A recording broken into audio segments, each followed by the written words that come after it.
여러분, 우리가 주님의 음성에 예민해야 되는 거예요. 민감해야 되는 거예요. 정말 우리가 급한 위기에 처했을 때 정말 주님께서 주시는 마음이 있거든요. 불안하고 두렵고 어떨 때는 초조하고 마음이 급해지고 이런 마음이 있죠, 그죠?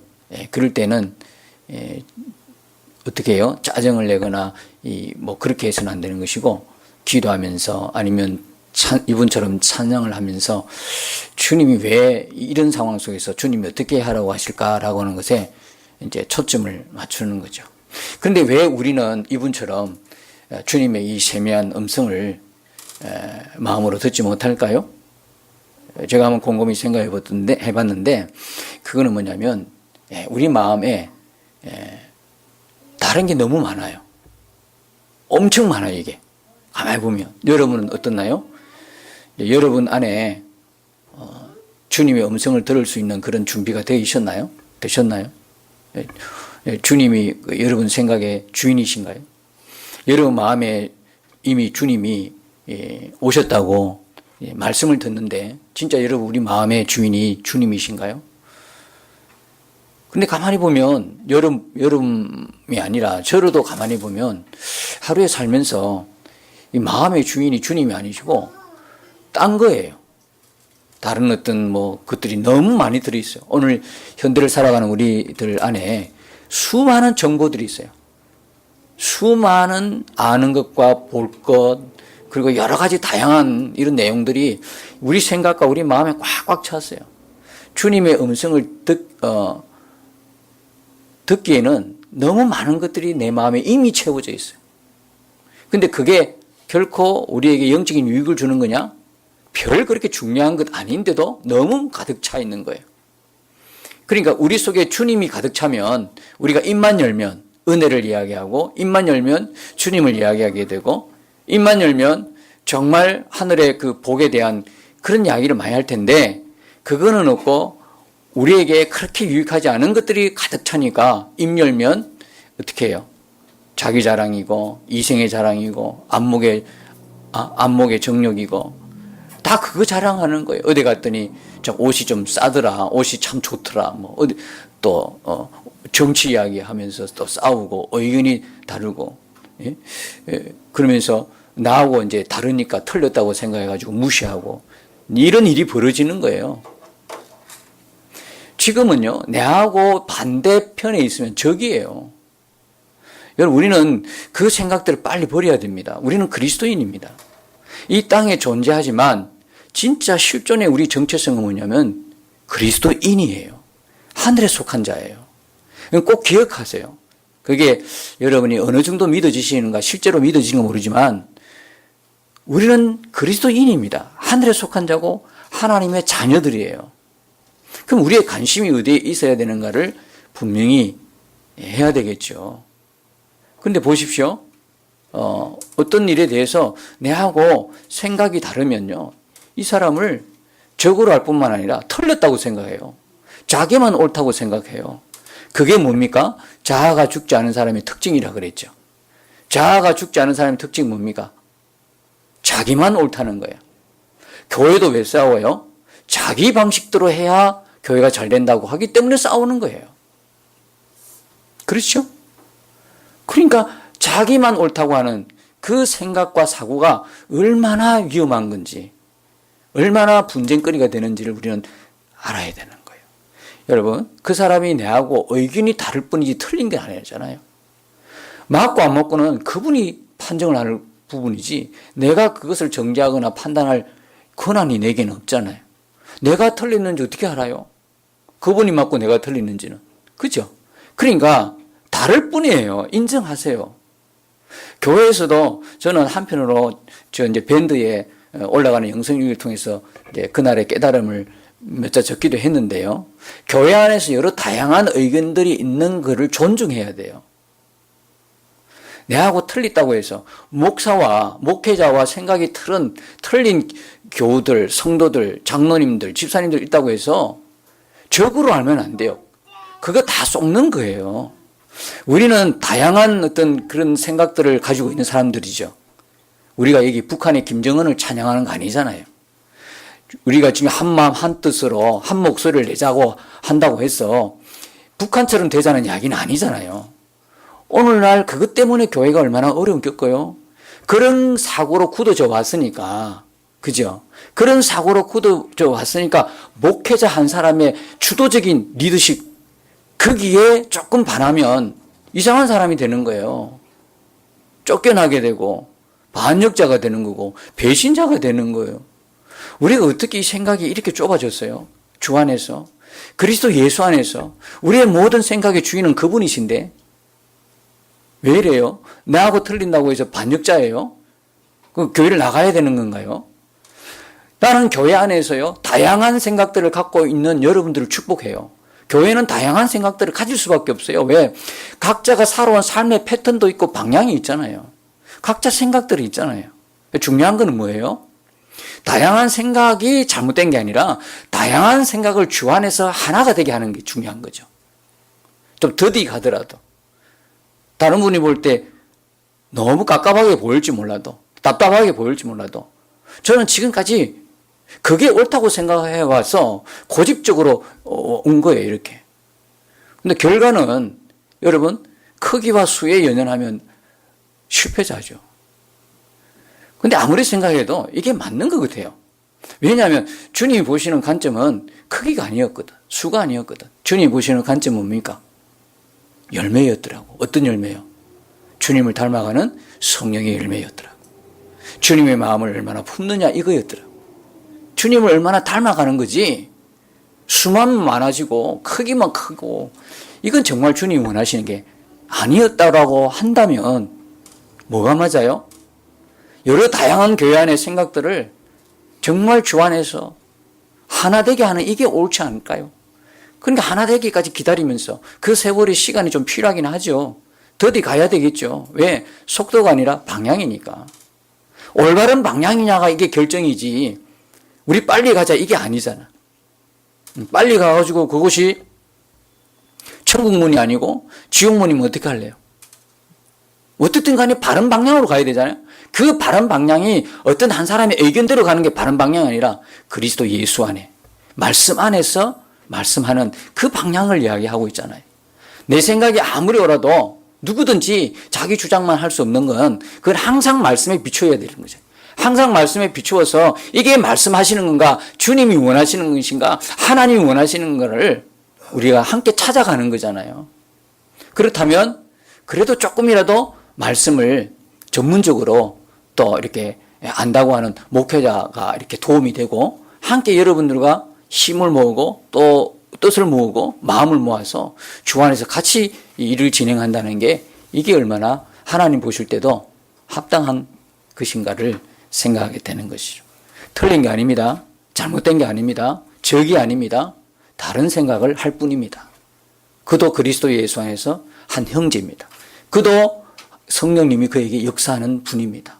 우리가 서로 다른 의견들을 존중하고 또 함께 인정해주는 그런 어떤 사고의 폭이 또 넓어져야 되겠고, 그런 그 정신이 교회 안에 가득할 때 어느 누구도 소외받지 않고, 아, 나도 이 공동체 속의 한 일원이구나, 나도 아주 존귀한 자구나, 그리스도 예수 안에서 우리는 다 형제구나, 그걸 우리가 다 행복하게 누릴 수 있을 것입니다. 이런 축복이, 이런 은혜가 우리 공동체 속에 충만하게 되기를 예수님 이름으로 축원드립니다. 자, 그래서요, 우리 생각이 이렇게 주님으로 가득해야 되는데, 조금 전에도 말씀드린 것처럼 기도까지도 우리는 구해야 되는 것은 오직 주님이시다. 응답에 초점 맞추지 말고 주 예수님께 초점 맞추자, 그런 것이죠. 지난 한 주에 제가 병원을 조금 이렇게 가는 것이 많았는데, 병원에 갈 때마다 제가 뭘 느끼냐면요, 우리가 지금 호흡하고 있잖아요. 숨 쉬고 있죠, 여러분. 여기 산소호흡기 꼽은 분 안 계시잖아요. 근데 이게 병원에 가보니까요, 많이 깨달아지는 게 있기는 한데요. 특별히 호흡을 자유롭게 한다는 게 얼마나 큰 이게 감사한 일인지 깨달았어요. 내 힘으로 호흡한다는 게 이게 감사한 일이에요.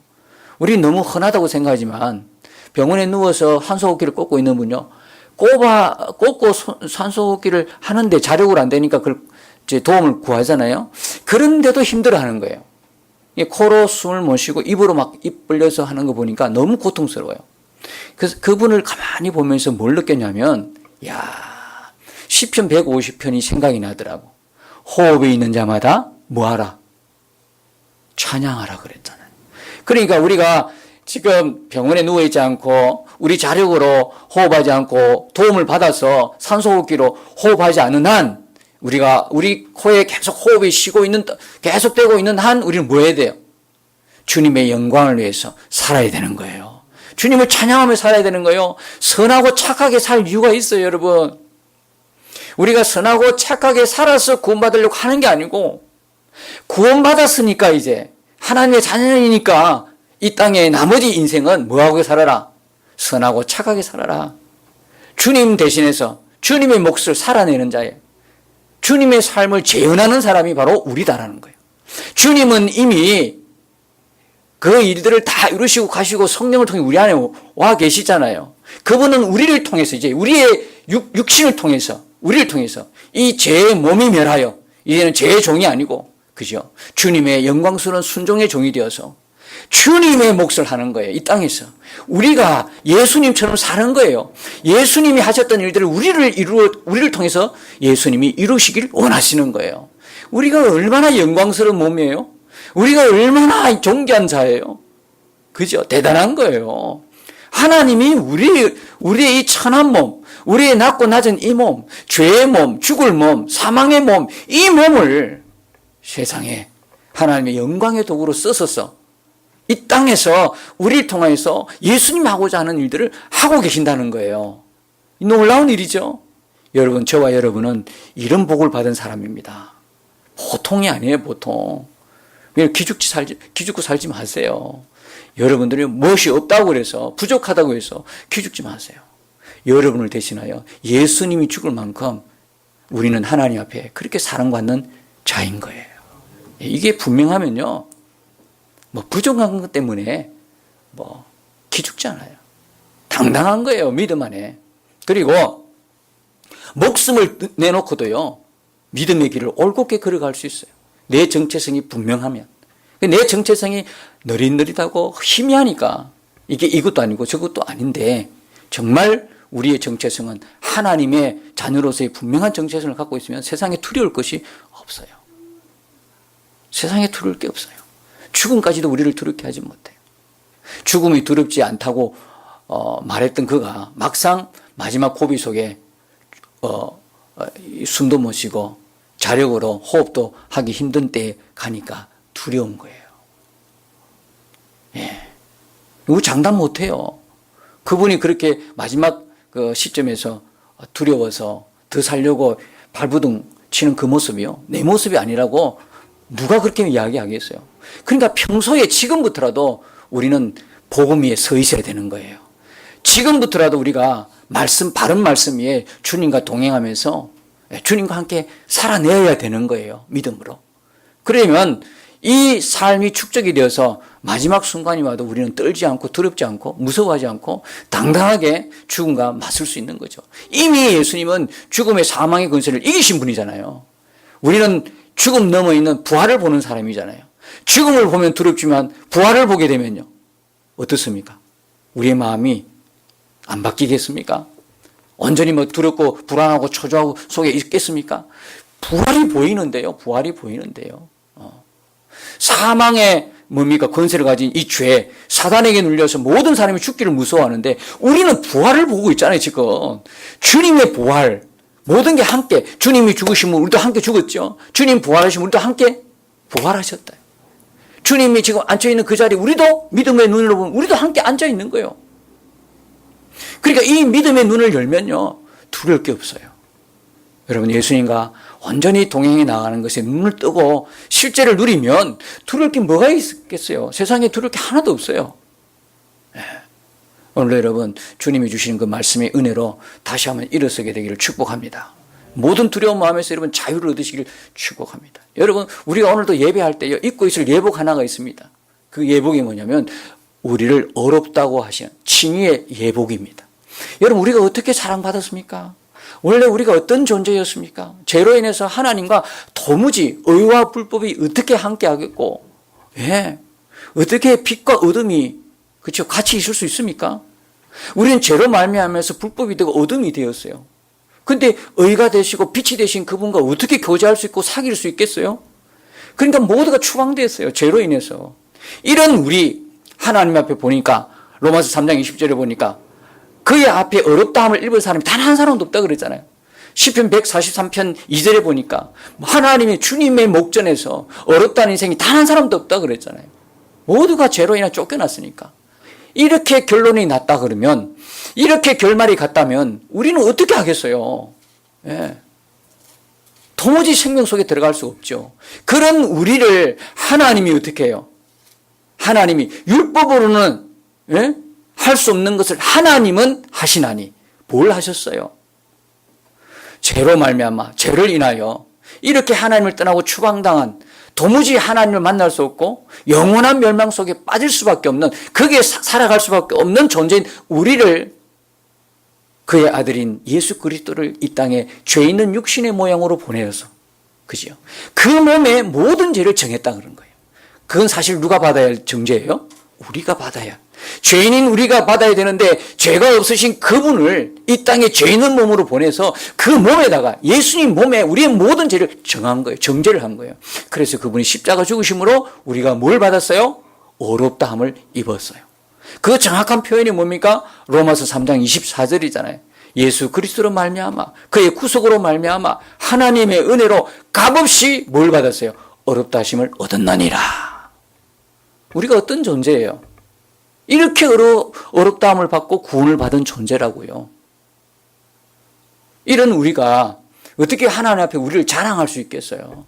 하나님 오늘도 내가 이렇게 어렵게 살았나이다. 하나님 앞에 어떻게 이야기해요? 우리가요 사실 이렇게 예배드리고 기도하고 말씀 보고 신앙의 모습을 드러내면서도요, 이것을 통해서 우리가 어렵다 함을 받으려고 하는 것은요 신율법주의예요. 신바리새인이에요.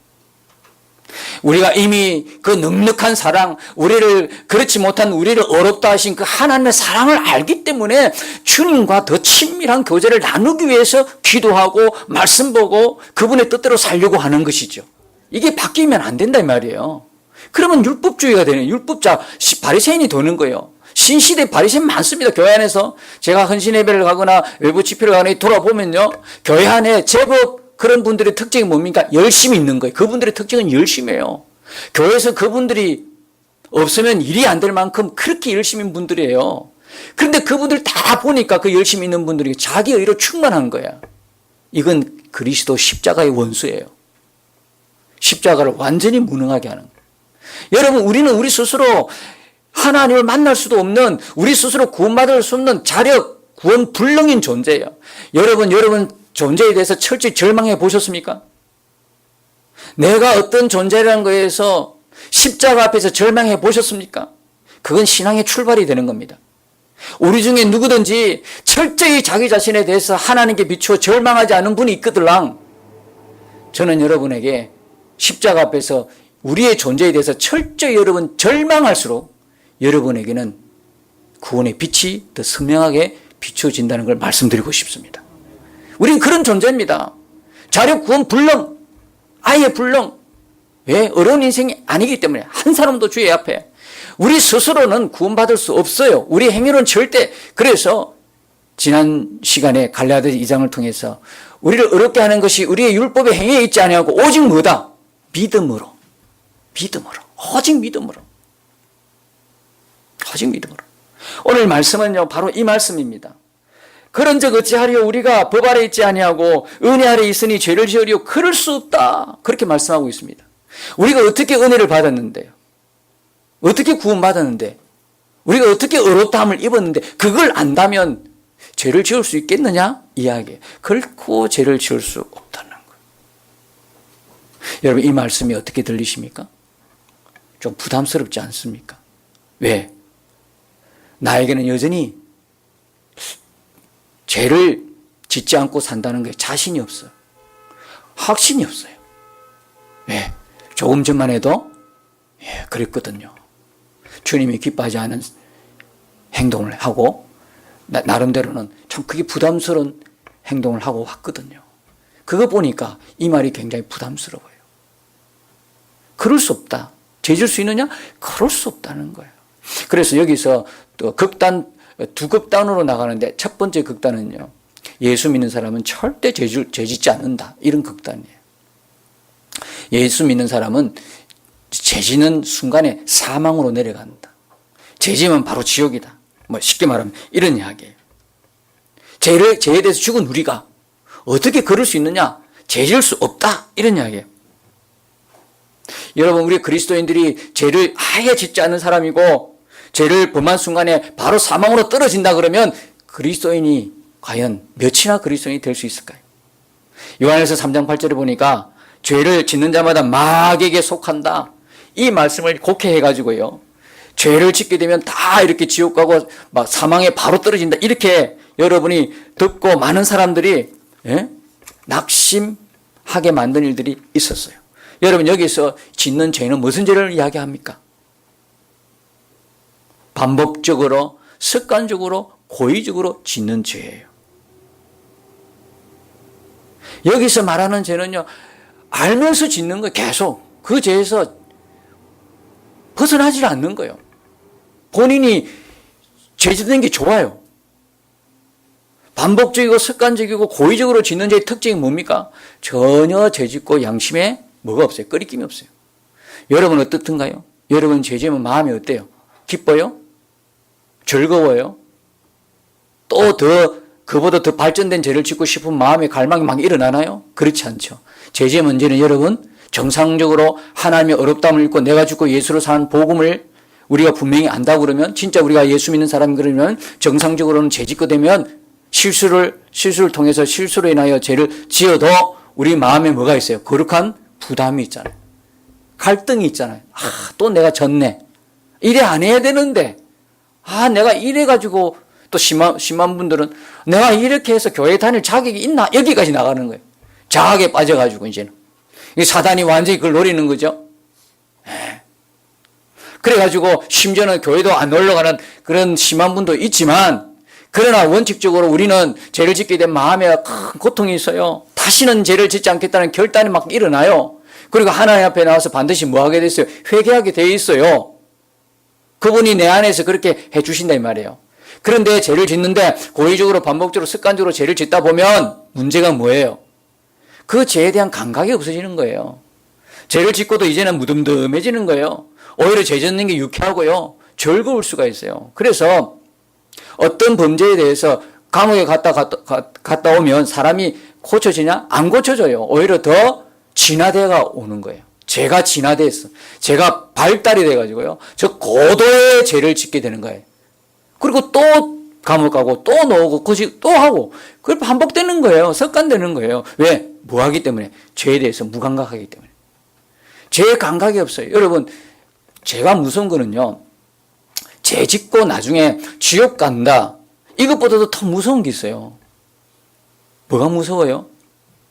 죄의 삭은 사망이니까 영원한 사망이고 지옥이고 그건 분명한 하나님의 진리이기 때문에 그랬습니다만 죄의 종으로 계속 살면 사망이라 그러죠. 오늘 말씀도요.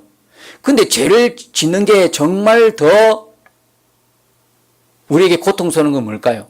죄를 짓게 되면 하나님 관계가 깨어지는 거예요. 하나님과의 친밀함에서 멀어지는 거예요. 이게 고통스러운 거예요. 여러분 그렇죠? 우리 그리스도인이 죄를 짓게 되면요 가장 힘들어하는 게요 하나님 관계에서 멀어지는 거예요. 친밀함에서 떨어지는 거예요. 이건 너무 고통스러워요. 기도가 안 되는 거예요. 회개하고 싶어도 회개 못해요. 이게 회개가 하고 싶은데 회개가 안 되는 이 고통, 기도를 하고 싶은데 기도가 안 되는 이 고통, 이거 엄청난 고통이거든요. 그래서요 반드시 예수 믿는 사람들은요 죄를 짓게 되면 회개하게 되어 있습니다. 요한일서 1장에 보면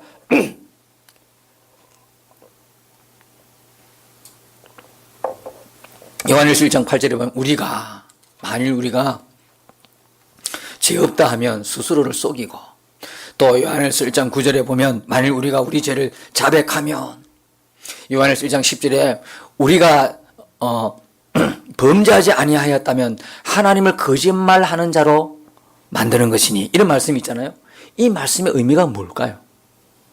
우리의 죄를 자백하면, 우리가 죄 없다 하면, 우리가 범죄하지 아니하였다면, 이건 무슨 말이냐면 그리스도인들도 다 죄를 지을 수 있다 없다? 죄를 지을 수 있다는 말이에요. 이 말씀은 죄를 지을 수 있다는 거예요. 그런데 그 대신에 그 죄란 것이 반복적이고 고의적이고 습관적인 죄가 아니라 실수해서 모르고 짓는 죄를 말해요. 이 죄를 지었을 때 그러면 우리는 어떻게 해야 되냐? 하나님 말씀 뭐 하라고요? 회개하면 된다는 거예요. 회개하면 된다는 거예요. 그래서 우리가 죄를 지을 수 있느냐? 그럴 수 없다는 이 것을 극단적으로, 예수 믿는 사람은 절대 죄 지을 수 없다. 죄 지으면 바로 사망으로 떨어진다. 지옥 간다. 이것이 극단의 한 예예요. 또 하나는요. 또 하나의 극단은요. 우리가 법 아래에 있지 않고 은혜 아래에 있다. 죄가 우리를 주관하지 못한다. 이 이야기를 곡해해가지고 어떻게 해요? 이제는 구원받았으니까 죄 지어도 상관없어. 죄와 상관없어. 죄 지어도 이제 이미 구원받았는데 뭐 이렇게 나가는 거예요. 여러분 고린도전서 3장 16, 17절에 뭐라고 그래요? 우리에게 깨우쳐주는 말씀이 있죠. 너희가 하나님의 성전이니까 하나님의 성령이 네 안에 계신 걸 알지 못하느냐? 우리가 예수 믿는 우리에게는 우리가 곧 뭐가 되는 거예요? 이 교회가 성전이 아니죠. 교회는 건물의 예배당이에요. 성전은 누구예요? 예수 믿는 우리예요. 하나님은 하나님의 성전을 뭐라고 이야기하냐면 교회의 건물을 성전이라고 이야기하지 않았어요. 그래서 엄격히 이야기하면 성전 건축은 틀린 말이에요? 맞는 말이에요? 틀린 말이에요. 바른 말은 예배당 건축이 맞아요. 그런데 그냥 막 그런 의미에서 쓰는 거예요. 성전 건축 쓰는 말이죠. 실제적으로 성전은 뭡니까? 예수 믿는 우리예요. 그 속에 누가 계셔요? 하나님의 성령이 우리 안에 계시잖아요. 뭐가 되었기 때문에? 우리가 하나님의 성전이 되었기 때문에. 아멘이죠? 우리가 하나님의 성전이라 이 말이에요. 우리가 하나님의 성전이니까 하나님의 성령이 여기 계신다 이거예요. 여기에 분명한 눈을 하나님께서 이 시간도 우리에게 열어주시기를 축복합니다, 여러분. 그런데 그 뒤에 말씀이 참 두려운 말씀이에요. 그 말씀이 뭐예요? 그 말씀이 누구든지 하나님의 성전을 더럽히면 하나님이 그 사람을 멸하시리라 그랬어요. 누구든지 예외가 없다 이 말이에요. 앞에 말만 기억하고 있으면 뒤에 말도 기억하세요. 누구든지 하나님의 성전을 더럽히면 하나님이 그를 멸하시리라. 하나님의 성전은 거룩하니 너희도 그러하니라 그랬어요. 그러면 앞으로 우리가 거룩해지려고 노력하는 거예요? 이미 우리가 뭐한 존재가 됐어요? 거룩한 존재가 되었다 이 말이죠.